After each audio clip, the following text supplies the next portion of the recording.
having a ceremony that was banned 100 years ago. They banned the ceremony. But now we revived it, and I learned the Sundance way. And what we're doing here is having a Sundance. In our language, we call it Bakoy Simwin, which means thirst dance. A person makes a pledge to dance. Warriors, they commit, they can't miss. And what you need to do is you can't eat, you can't drink. You make a pledge to the Sundance chiefs to dance. Usually they have a really hard time. They're thirsty, they're hungry. Sometimes they're extremely, extremely tired. That feeling, that pride, that sense of accomplishment, that change of life experience. You cannot buy that. You cannot steal it. You can only earn it. It builds strength in people. It builds confidence, because they took that away from us. We have to get it back. Our spirituality, our connection to the earth, to the animal. That's what we were. For me, I danced for myself because I wanted to have more children. And because I was sick, I was physically sick. And I wanted my life back. And I asked the Creator to give me my life back and to give me more children. On my 4th year, I got pregnant. And I was very, very happy. And so now I work for the Creator. And that's why I work so hard, is because of my children, my grandchildren. People say it's hard. But in life is hard. Paying your bills, paying your mortgage, paying your rent, paying your car payments, your truck payments, buying food for your family. It's hard. But for me, being a sun dancer, you're uncomfortable for 4 days, and that's it. Like, it's only 4 days. And that uncomfortableness, if you can focus and be self-disciplined and learn about yourself, then you're better to your family, you're better to your community, you're better to those you love the most. And for me, why I Sundance was for those I love the most. Is I couldn't imagine my husband raising my family by himself. And so I danced, and I danced hard. Was it hard? Physically, yes, it is. But it's only uncomfortable for a little while. I feel that this is going to be what's going to heal our people if they'll take the time to come out and just to look around, see the people, see the children running around freely with no care. And it's really pleasing to me this year to see Nikan bringing in children from across Manitoba. But it's good to see other people come out because they get a chance to observe with their escorts what we do in our community to try and have that healing process for everyone. If we don't introduce what we're trying to do as a community, the resources we have, then how else are they going to learn? So let's implement it early age into the schools, taking them out into even visiting this site and explaining what happens. We have another area in Cross Lake at the north end. It's a camp that does a lot of teachings on different things. William Osborne looks after that program, and he has a lot of people already involved with it. And I really feel developing that all year round and then having this as your site for your Sundance, I think we're trying. Teachings need to be brought back, right? And the community standards needs to be upheld. So we got to do something as leaders. We got to do something as a community. We got to do something as parents. A lot of our elders, they do a lot of teachings, and we have elder scams, and a lot of people go to that.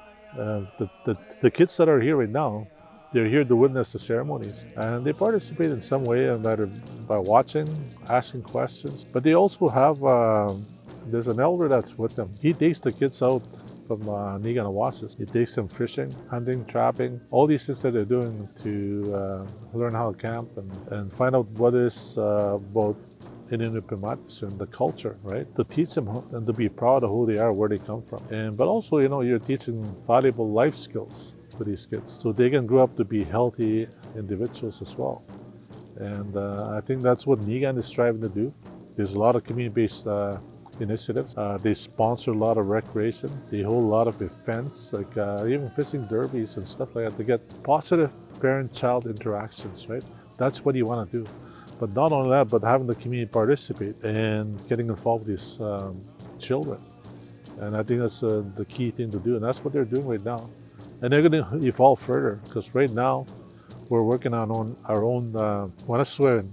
Wanaswen means law, and how to take care of our children, how to bring them up properly. Pikiawaswen, Pamalinatsak Awasak, Kadenemawasun, to look after them, how to take care of them and all that stuff. That's what they're doing. And that's what we're striving to do. So it's always been the goal of Awasis and also Nikan Awasisak and all these other agencies that are taking over child and family services, is to change the way we do services. Sundance means it's my culture. We've been getting around it most of these years, getting more experience. I like it because it makes me feel humble. I never liked the church because I always felt out of place, but I feel in place here. I feel like home, basically. Pray for my family, help the youth. I brought out some youth today, my friends. They liked it, they were in the lodge. But I came from my papa, my kukam, and my dad and my mom. My name is Josie McIver. I'm the Executive Director for Nikan Awasisak Agency here in Cross Lake. The Sundance is an annual ceremony that occurs. It started last year. Last year